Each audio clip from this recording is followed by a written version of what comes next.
동기는요, 당연히 전도 때문이겠죠. 그죠? 우리가 전도를 하기 위해서, 여러분이, 우리 교회가, 아까 우리 권사님도 기도하셨습니다만은요, 이제 우리가 그 갈래 공동체 중심으로 이렇게, 캠프를 시작하자 했고, 지난번에 우리가 일종의 캠프, 우리 발대식 같은 그런 우리 헌신 예배를 드렸는데, 이제 유럽 갔다 오니까 이렇게 또 사단이 코로나를 또 이용을 합니다. 내가 볼 때 이제 이게 성도들 전원이 다 걸렸다가 다 치유되면 돼요. 근데 이게 시간적으로 말입니다. 조금씩 이렇게 힘을 빼고 오늘도 보니까 그 우리 고사물 전사가 교회 온다고 오다가 막 열이 풀풀 나가지고 돌아갔다는 이야기를 들었습니다. 우리 고준사는 전에 그 코로나를 걸렸는데 뭐 모르겠습니다. 코로나 걸렸는지 아마 뭐 감기인지 몰라도 하여튼 이거 굉장히 뭡니까 힘을 빼려고 할 것 같아요. 그런데 우리가 여기서 지면 안 됩니다. 그래서 우리 복음 편지를 우리가 하는데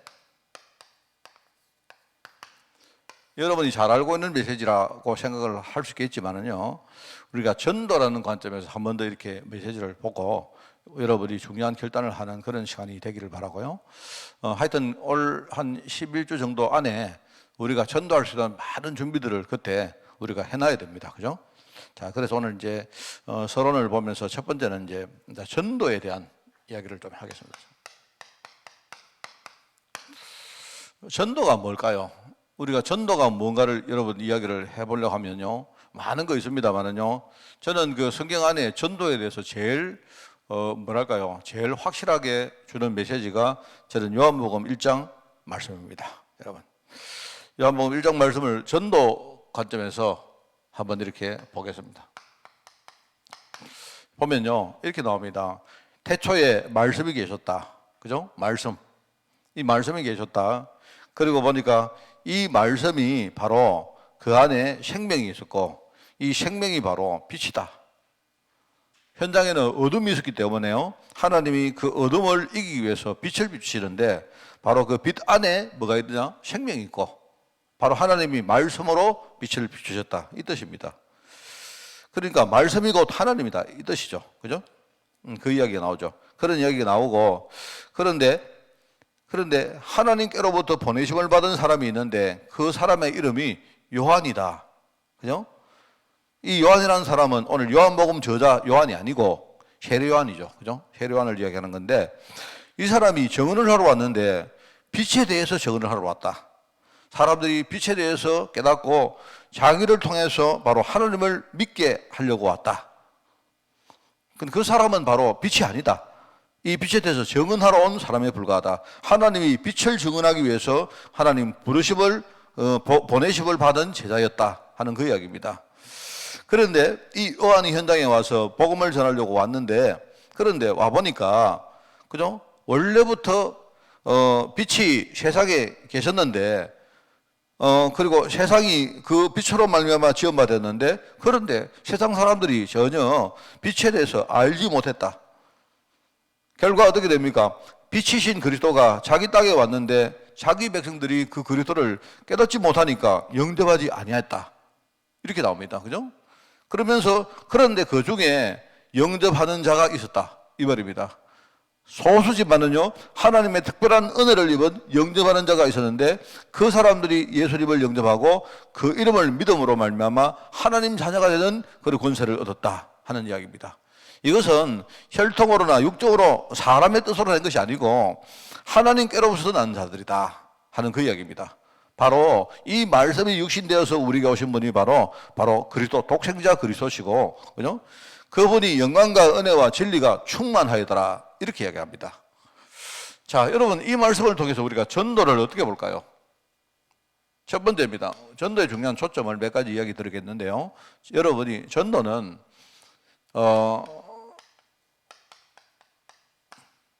해답을 주는 것이 전도입니다. 그죠? 빛이란 말이, 여러분, 이렇게 우리가 빛이 비쳐서 어둠이 가시는 것도 있지만 몰랐던 사람들이 깨닫는 걸 가지고 빛이라고 말합니다. 그죠? 내가 어둠 속에 무지했는데 어느 날 깨닫는 겁니다. 그래서 여러분들이 전도할 때 제일 첫 번째 초점이 뭐냐? 여러분은 전도는 해답을 주는 것이다. 다 알고 있는 말처럼 보이지만요, 해답을 주는 것인데 사람들이 해답을 주기 전에 자꾸 그 사람 가진 문제를 자꾸 해결해 주려고 해요. 이게 문제입니다. 해답을 얻는 것이 바로 해결입니다. 여러분, 실제로 그 사람 가진 문제를 해결해 주는 것은 그거는 우리가 하는 게 아니고 하나님 하시는 것이기 때문에 우리 전도자의 입장에서 뭡니까? 이 사람이 정말 그리스도에 대해서 해답을 딱 얻도록 만들어주는 게 그게 바로 전도다. 여러분, 이 첫 번째 초점을 절대 놓치면 안 돼요. 많은 우리 전도자들이 여러 가지 문제 있는 사람들을 만났는데 자꾸 뭡니까? 말씀 가지고 그 사람 문제를 치유하려고 합니다. 해결하려고 합니다. 하나님 하시긴 하는데 여러분이 해답을 주는 거 여기에 대해서는요, 우리가 등한시하고 자꾸 문제를 해결하려고 하다 보니까 나중에 이게 안 변하니까 낙심하고 좌절하고 자꾸 그래 돼요. 그렇지 않습니다. 우리가 할 영역은 뭐다? 정확하게 우리가 그리스도를 설명해주고 그 사람이 그리스도에 대해서 해답을 얻게 만드는 것이다. 그 사람이 지금 그리스도를 잘 몰랐는데 그 사람에게 빛이 비춰서 그죠? 그리스도를 깨닫게 만드는 것이 그게 전도의 첫 번째 초점이다. 자, 여러분, 이게 굉장히 중요한 말입니다. 저도요, 이거 안 되니까 자꾸 처음에는 우리가 복음을 딱 전했는데 이게 두 번째, 세 번째, 열 번째, 한 20번째 이렇게 만나면요, 그 사람 문제가 해결이 안 되고 안 바뀌면 자꾸 해답이 이게 어두워져요. 이게 확실히 안 되고 이게 자꾸 희미해진다니까요. 그러니까 자꾸 사람들이 이렇게 뭘 하다가 좌절하고 힘이 빠지고 하는 이유가 거기 있습니다. 전도의 첫 번째 초점은 뭐라고요? 여러분이 해답을 주는 것이다. 이겁니다. 굉장히 중요합니다. 이거 잊으면 안 돼요. 두 번째입니다. 두 번째는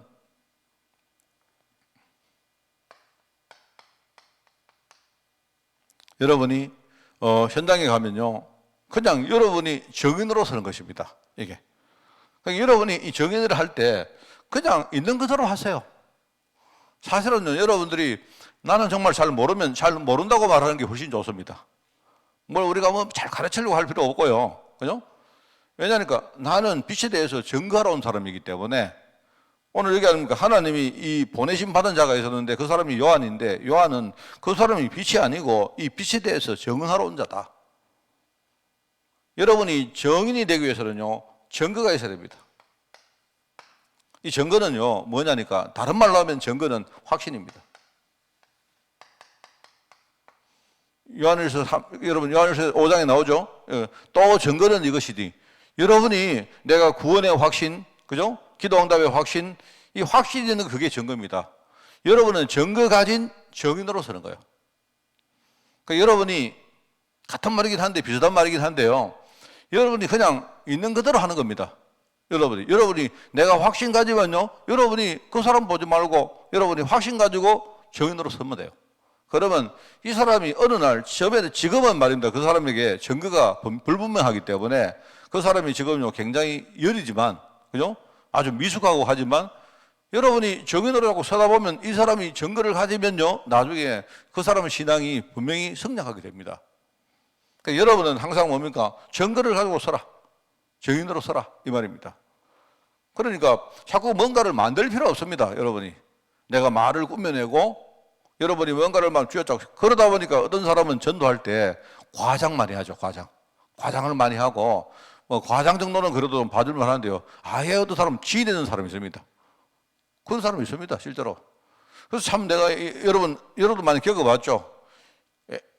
나는 개인적으로 전도를 그렇게 하면 내가 좀 이렇게 안 된다고 생각하는 사람인데요. 옛날에 우리가 이렇게 훈련 들어가면 가서 당신 영접 5명 해오라. 이렇게 안 합니까?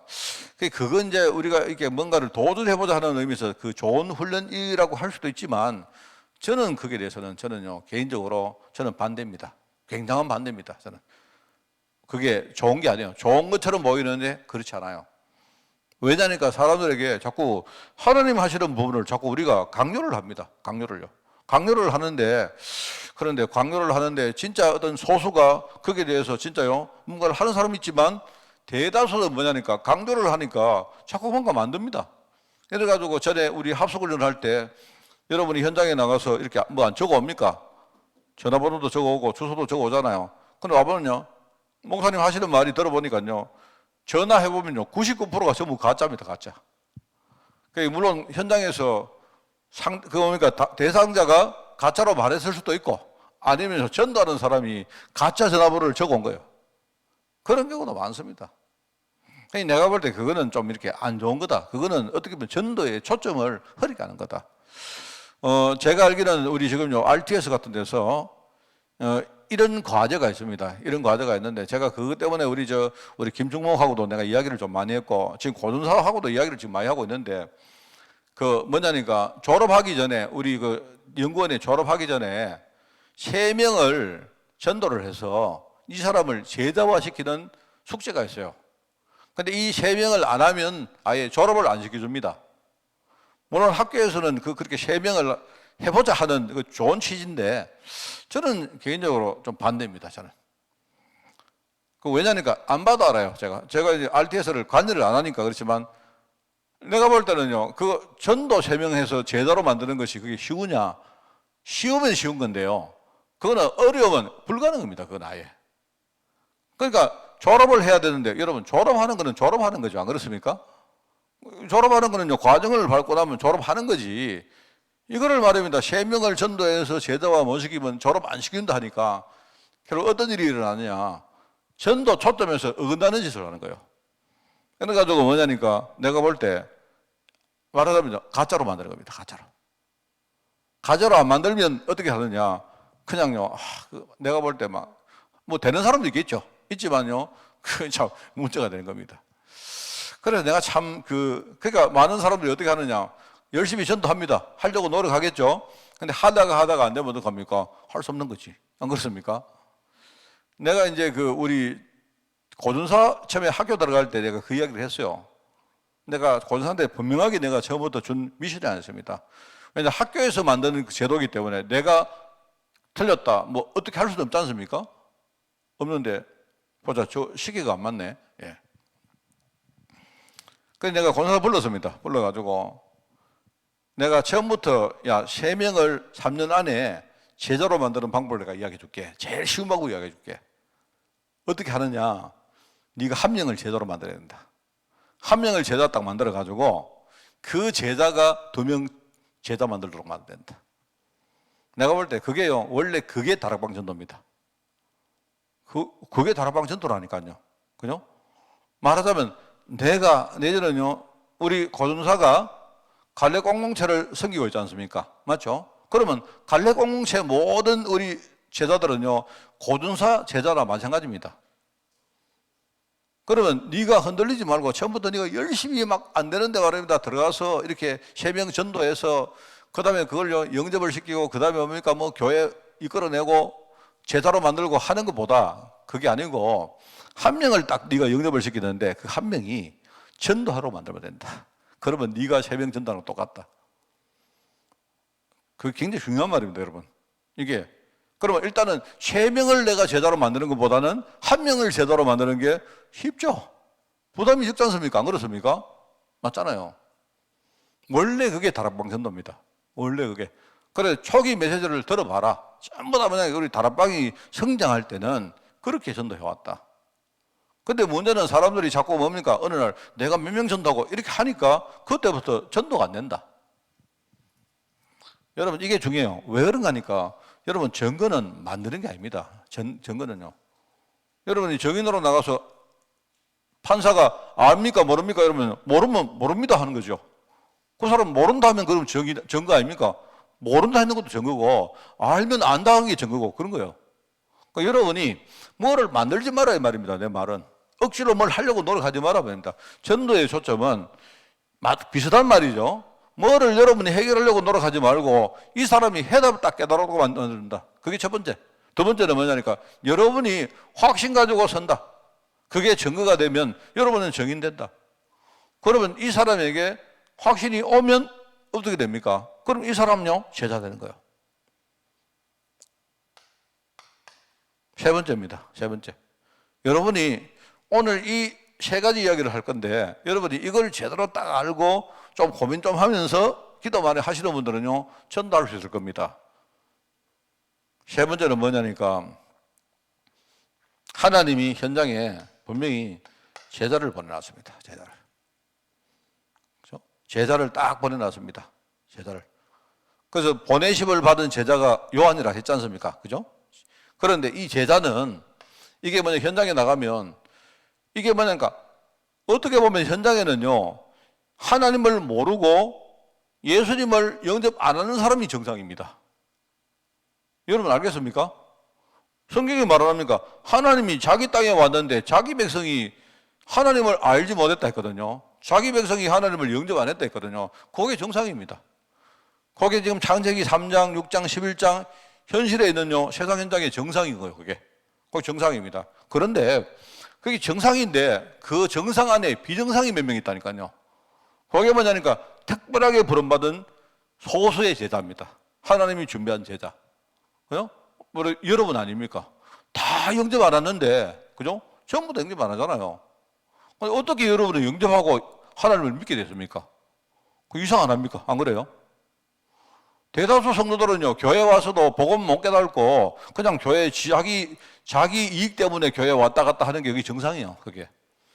근데 여러분은 내가 이익이 아니고 내가 손해보는데도 나는 복음 위에 살겠다.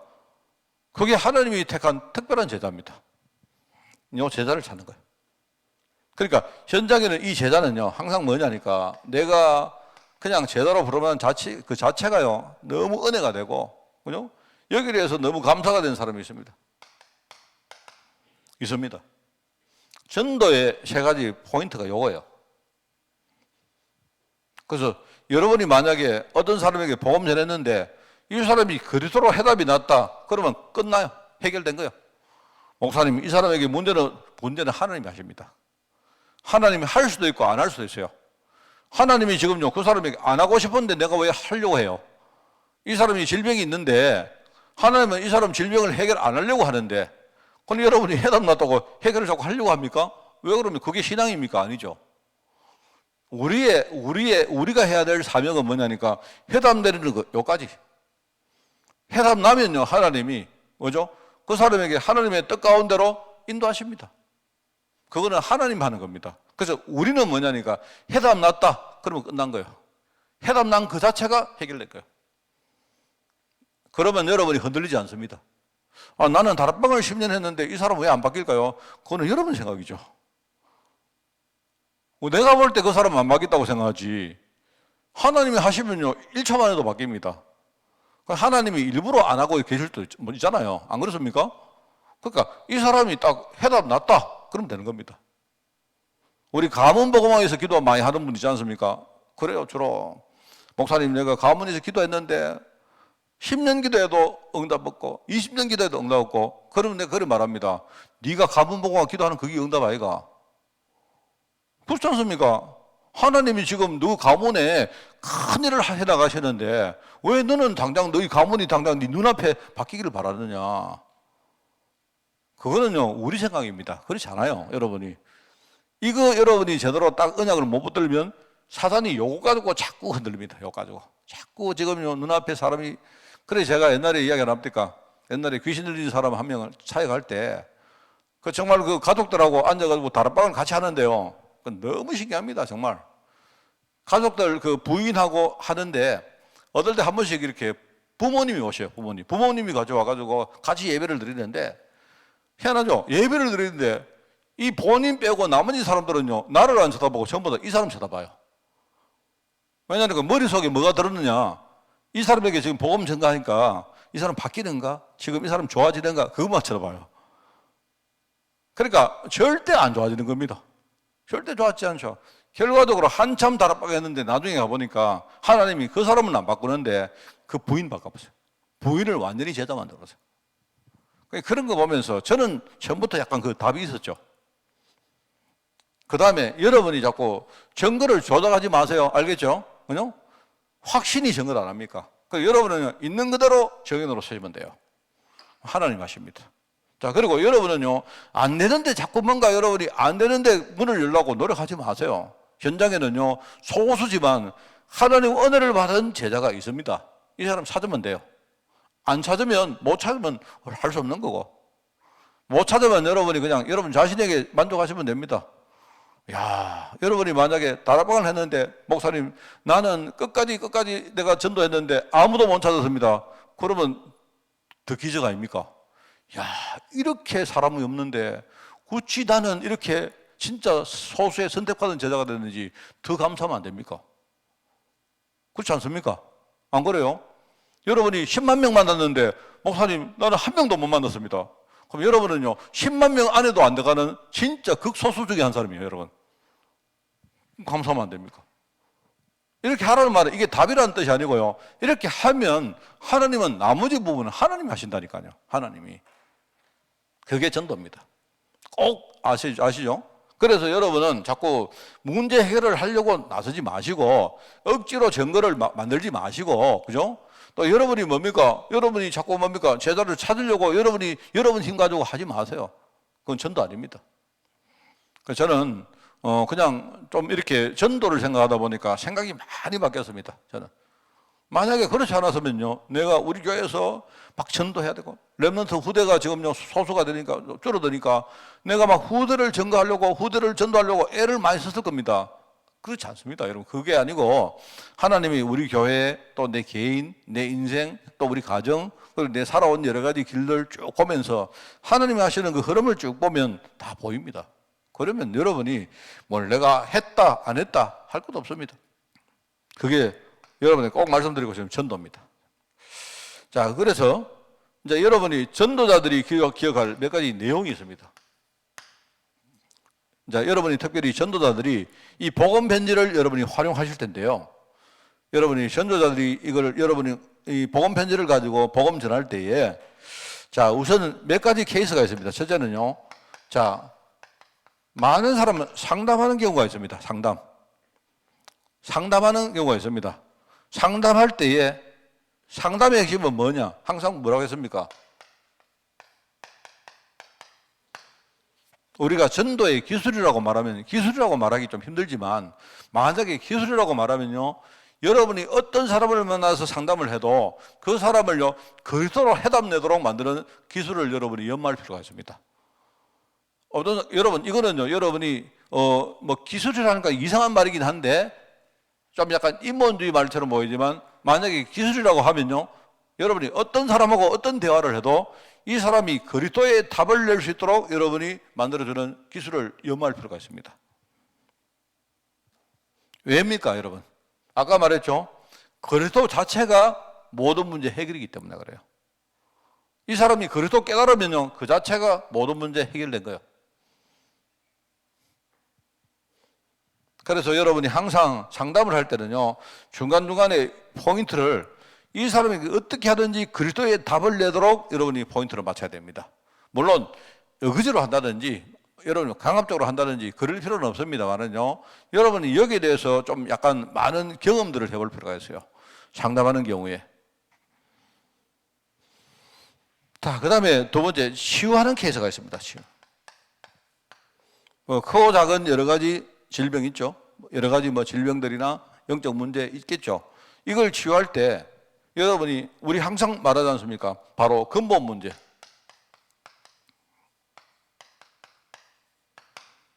인간의 가장 근본적인 부분을 여러분이 건드려줘야 됩니다. 자, 근데 이걸 이제 제가 이제 그 사람들하고 하는 걸 쭉 보면 이런 생각이 들 때가 많아요. 우리 영혼이 가장 우리 속의 근본적인 부분인데 영혼이 우리가 잘 모르지 않습니까? 영혼을 여러분이 느끼는 사람이 있습니까? 예, 근데 우리 영혼이 있고, 우리 마음이 있고, 우리의 육신이 있고, 이렇게 본다면요. 육신은 여러분이 다 우리 느끼지 않았습니까? 만약에 내가 이렇게 꼬집으면 아픈 거고, 그죠? 내가 바늘로 찌르면 아픈 거 아닙니까? 그죠? 뭐, 더우면 우리가 더운 거고, 추우면 추운 거고, 느끼잖아요. 근데 마음도 여러분이, 이거는 보이기 때문에 우리가 보이고 느끼는 것이 그게 육신이라면요. 마음은 보이지는 않는데 느낄 수가 있어요. 물어보면 사람들이 마음이 아프다. 오늘 마음이 심란하다. 이런 말 하지 않습니까? 그 말은요. 보이지는 않는데 속에 느끼는 부분이 있다는 말입니다. 그죠? 그럼 영혼은 뭐냐? 영혼은 보이지도 않고 느끼지도 못해요. 그게 영혼입니다. 근데 분명히 존재해요. 자, 근데요. 여러분 우리가 치유를 할 때 사실은 가장 근본적인 문제, 이 근본적인 부분이 영혼이거든요. 그래 영혼인데 이 부분을 먼저 우리가 건드려야 됩니다. 건드리는데 이제 어떤 많은 성도들이 보면요. 영적 문제를 먼저 이야기하는 사람이 있어요. 그런데 맞긴 맞는데 상대방 입장에서는 뭡니까? 영혼이 전혀 보이지도 안 하고 느끼지도 않기 때문에 별로 공감대가 안 오는 거예요. 그래서 여러분들이 항상 머릿속에는 우리가 근본 문제를 치유한다고 생각하시되 그 사람이 가지고 있는 가장 현실적인 문제는 뭡니까? 그게 경제 문제든 그게 육신의 문제든 그죠? 가정의 문제든 지금 그 사람이 딱 제일 느끼고 있는 거 있거든요. 그걸 가지고 그걸 문으로 여러분이 활용해야 된다. 요걸 가지고 요걸 문으로 여러분이 하나씩 여러분이 근본 문제에 접근을 해야 됩니다. 이게 굉장히 중요합니다. 그래서 이 근본 문제를 여러분이 딱 이렇게 치유할 때에 사실 근본 문제의 치유의 가장 핵심이 영접이거든요. 영접. 전도할 때 제가 옛날에도 그 이야기를 했습니다만요. 전도할 때에 만약에 이 사람이 영접이 진행이 안 되면 다른 것들은 여러분이 많이 진행할 필요 없습니다. 진행하는 만큼 손해가 나요. 이 사람 영접하는 게 그게 가장 우선입니다. 근데 여러분이 막 만나자마자 막 무턱대고 영접해라 이렇게 하면요 그게 와닿지 않는다 안 합니까? 그러니까 이 사람이 지금요 어떤 문제를 겪고 있는가를 여러분이 잘 아시고 여러분이 우리 전도할 때 이렇게 노트나 이런 데 뭐 여러분이 정보를 안 봅니까? 이 사람 문제가 뭔지 이 사람이 가장 지금 시급한 것들이 뭔지 이런 것들을 가지고 영적인 부분에 여기에 접근을 하는 겁니다. 접근을 해가지고 이 사람을 영접을 시켜야 근본 문제에 이게요 뭔가가 되어지는 겁니다. 그렇기 때문에 나머지 모든 부분은 뭐다? 내가 이 사람의 영접을 통해서 근본 문제를 치유하는 문이라고 보시면 돼요.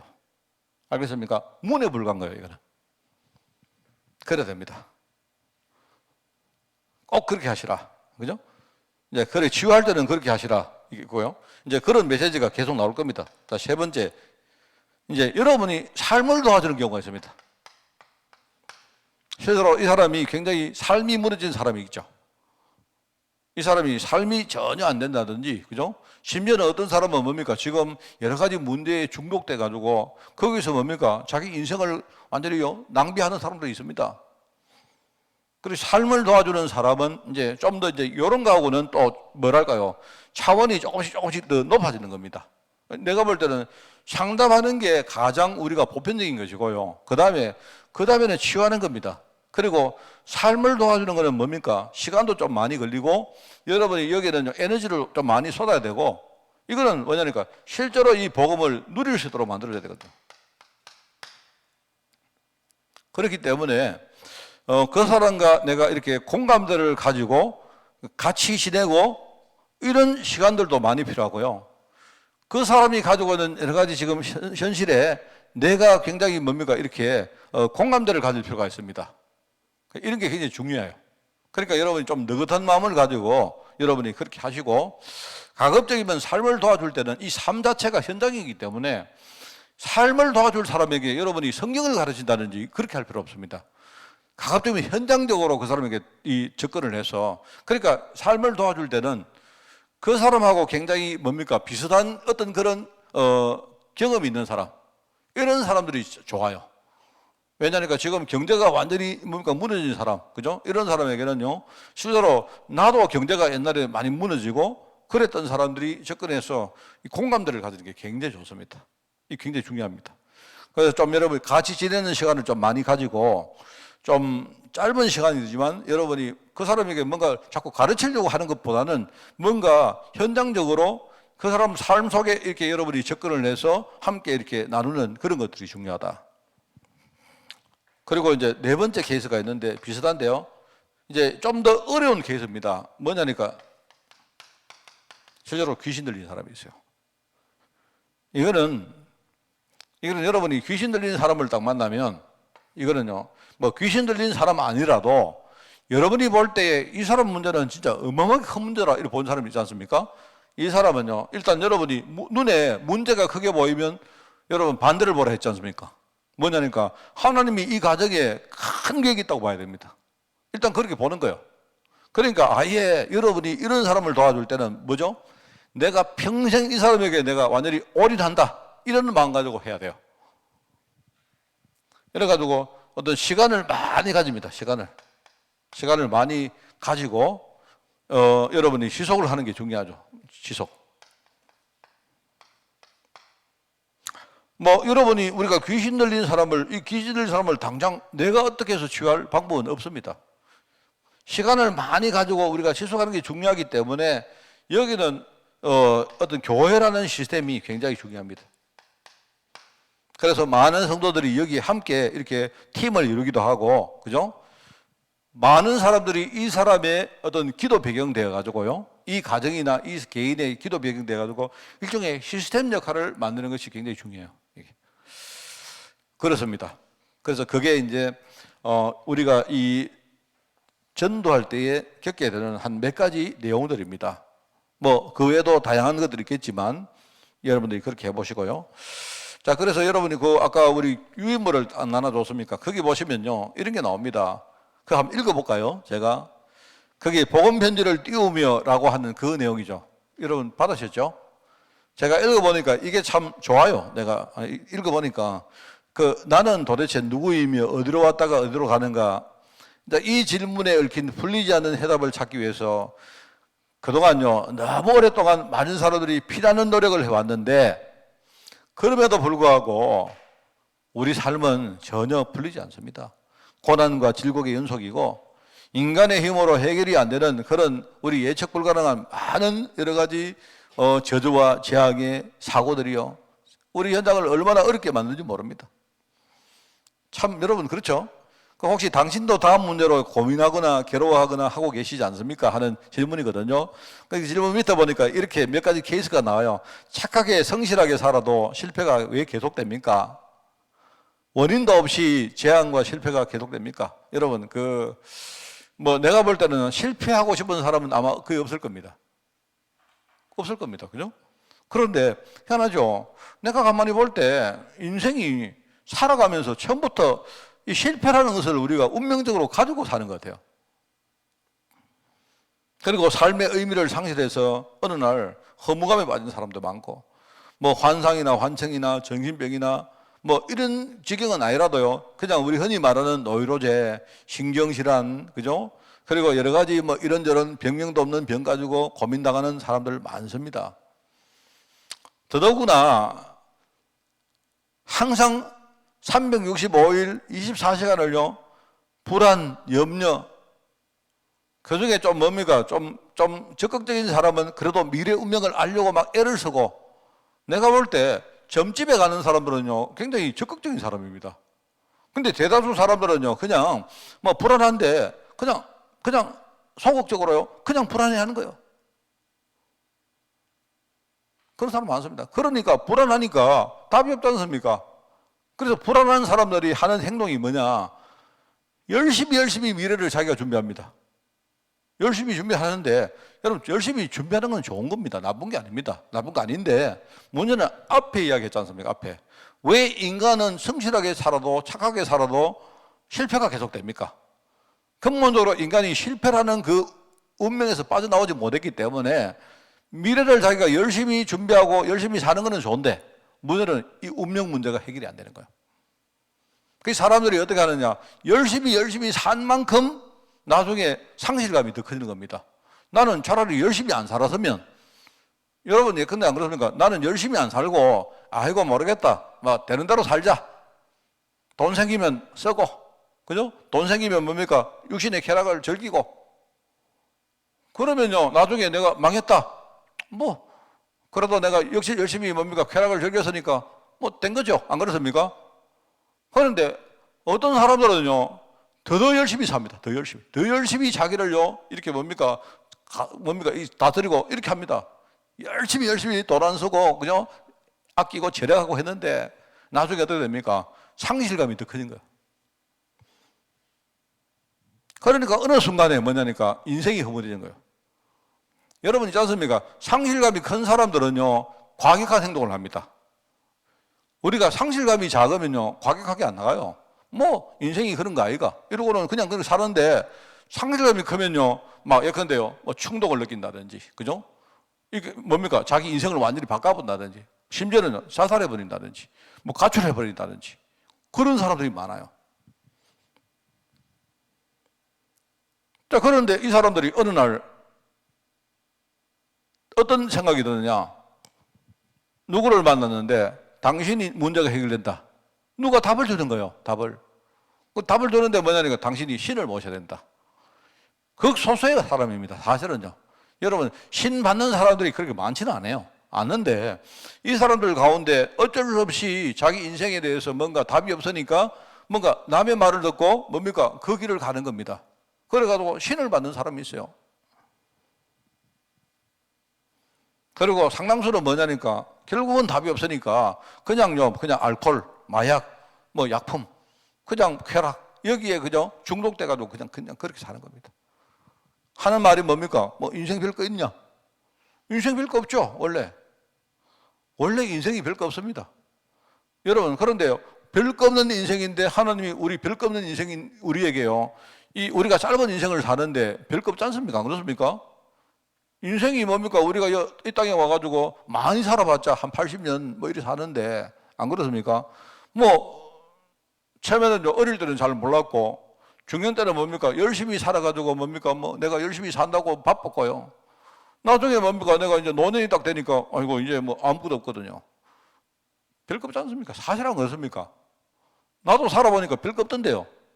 그런데 별거 없는 인생을 하나님이 불러가지고요, 그 짧은 우리 인생에 중요한 거 깨닫고 하나님이 중요한 사명 감당하게 하니까 그거 얼마나 감사합니까? 저는요, 나는 복음을 그렇게 느꼈습니다. 그래서 저는요, 그래 뭐 그렇습니다. 앞으로 내가 이제 남은 인생이 과연 얼마 될지 모르지만 저는 내 인생 설계하거든요. 여러분은 어떤 걸, 저는 인생 설계를 옛날부터 잘합니다. 설계를 하는데 내가 굉장히 전문성이 있기 때문에 설계를 잘해요. 저는 설계를 하는데 이렇게 합니다. 지금요, 이제 내가 나이가 원래 한국 나이로 63살이니까 저는 생각할 때 이렇게 설계를 합니다. 60이 될 때 내가 설계를 했어요. 60이 될 때 제가 설계를 했는데 인생이 내가 이제 60이 되면요, 이제 저 같은 경우는 내가 목회자이기 때문에 다른 사람하고는 조금 내하고 사이클이 달라요. 보통 사람들이요, 50대 중반이 되면 은퇴를 합니다. 그죠?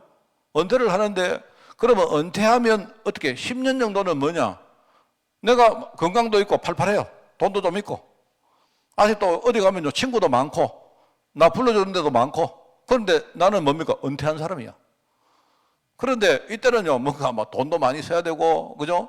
사람도 많이 만나야 되고, 시간도 막 남아 돌아가고 하니까요. 어떤 사람은 동호회 하고 막 이렇게 합니다. 바쁩니다. 그런데 한 10년 딱 지나면요, 나중에는 60대 한 후반 되면요, 돈도 없고, 나 사람들 내 좋아하지도 않고요, 내 가도 반기지도 않아요. 그때는 진짜 뭡니까? 앞에는 내가 자발적으로 내가 은퇴를 했는데 뒤에는 뭡니까? 이제는 마지못해가 내가요, 이제 은퇴해야 되는 겁니다. 진짜 은퇴. 그런데 그러다가 어떻게 하느냐? 건강까지 해야 하면 진짜 나중에 집에 가서 혼자 누워 있어야 됩니다. 그렇습니다. 나중에 결국은 마지막 한 10년쯤은 뭐냐니까 아무것도 못해요. 아무것도 못하고 그냥요, 진짜 누워가지고 오늘 내일 하나님 부를 때만 기다리는 때가 와요. 그럼 여러분 다 그렇습니다. 제가 가만히 생각해 보니까 그래, 인생은 아무리 길어도 내가 볼 때 70대 중반이다. 내가 볼 때 그렇습니다.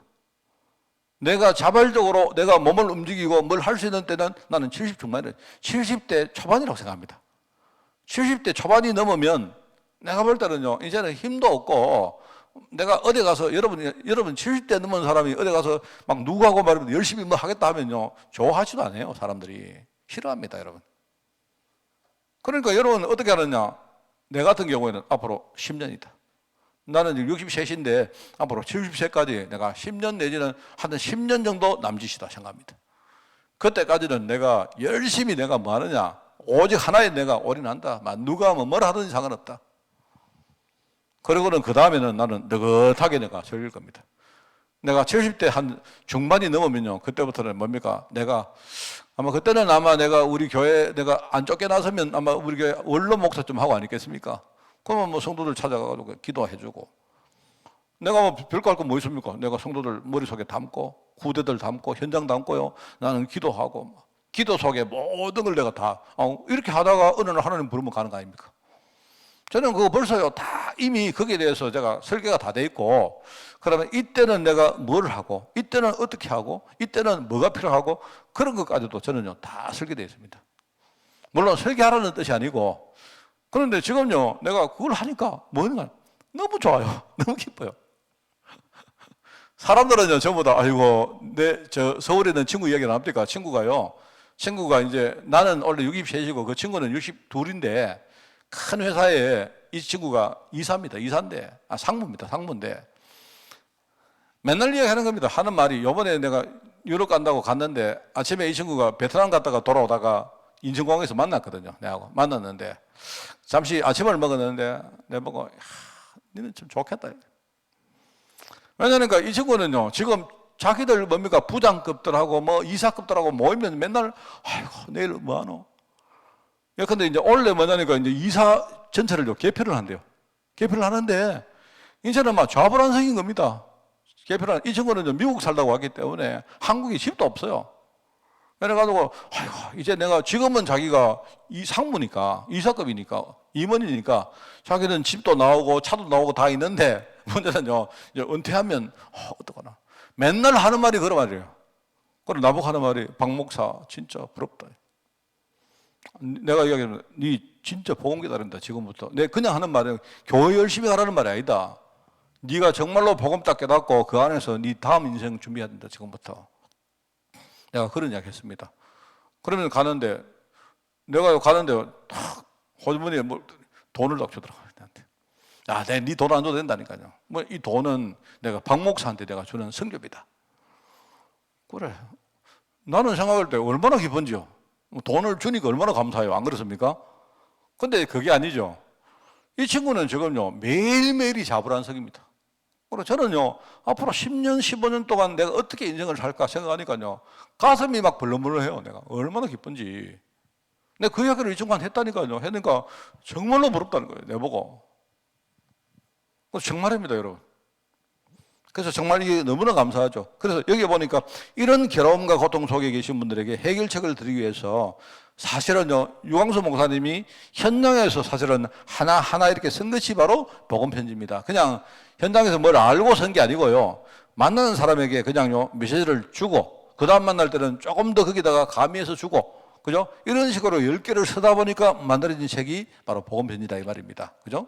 자, 그래서 이 복음편지의 여러분 구성을 볼 때, 여러분이 복음편지 10과를요, 잘 좀 이해하고 여러분이 이걸 활용하면 좋겠다.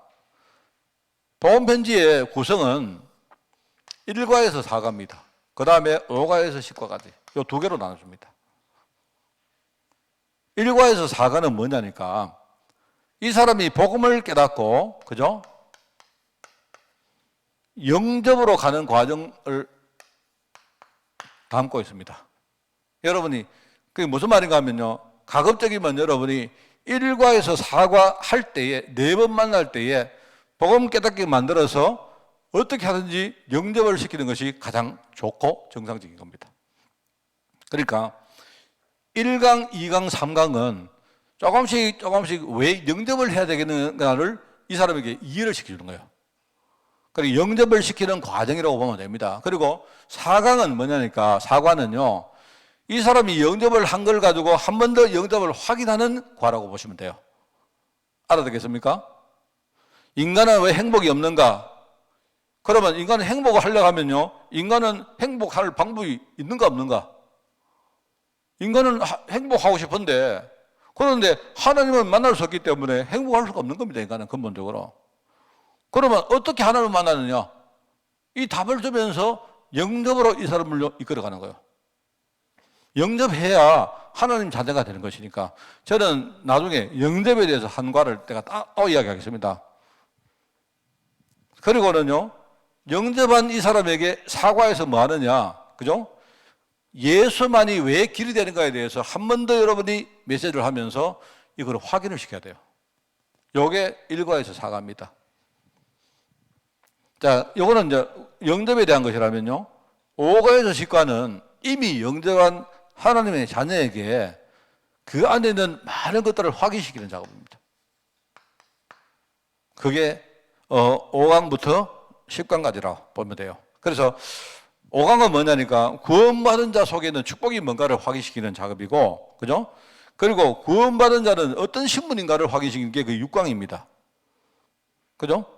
자, 그러면 내가 신분이 바뀌었고 내가 받은 축복이 뭔가를 안다면, 그러면 나머지는 뭐죠? 나머지는 앞으로 어떻게 살 것인가에 대해서 가르치는 거예요.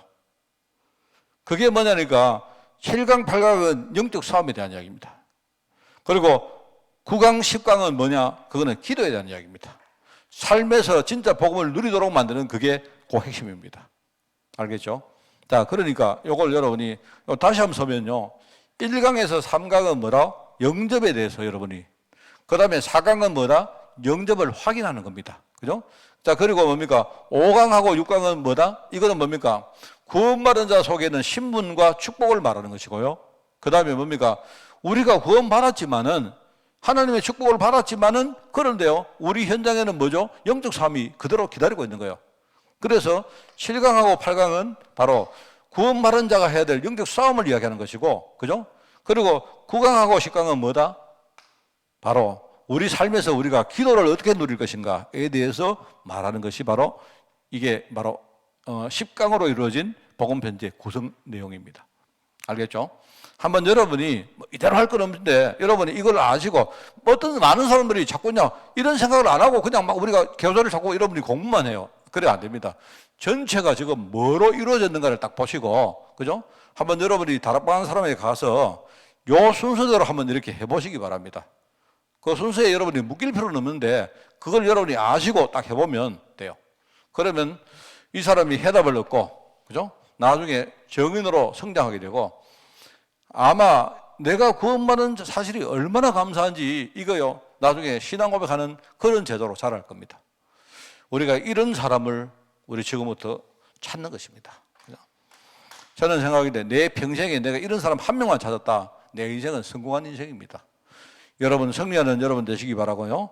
이제 다음 주에는 제가 1강을 이야기를 하겠습니다. 1강. 왜 인간은 행복이 없는가? 기도하겠습니다. 하나님 아버지 감사드립니다. 우리 복음 편지 통해서 우리가 먼저 복음을 깊이 알게 하시고 정말 복음으로 행복한 인생 되게 하시며 현장에 복음이 필요한 사람들 하나님이 준비해서 오니 이들에게 우리가 정말로 전도자의 삶을 살 수 있도록 주님이 축복하여 주옵소서. 하나님 아버지, 우리가 이 복음 편지를 가지고 우리가 현장의 전도의 삶을 매일매일 누리기를 원합니다. 우리 삶 가운데 전도가 가장 소중하고 가치 있는 것으로 자리매김하기를 원합니다. 전도 때문에 행복하고 전도 때문에 우리가 하나님 앞에 기도하며 전도 때문에 매일 주일날 우리가 힘을 얻는 우리 전도자의 삶 되어지기를 원합니다. 주님, 전도하는 교회가 되게 하시고 우리 전도하는 캠프팀들이 일어날 수 있도록 주님이 축복하여 주옵소서. 감사드리며 예수님의 이름으로 기도드리옵나이다. 아멘. 우리 주 예수 그리스도의 은혜와 하나님의 그 놀라운 사랑하심과 성령님의 지금 함께 하심이 전도 때문에 최고의 축복 누리기를 원하는 모든 죄종들 머리 위에 또 이 전도의 플랫폼 되기를 원하는 우리 한빛교회 위에 지금부터 영원까지 항상 함께 계실지어다. 아멘.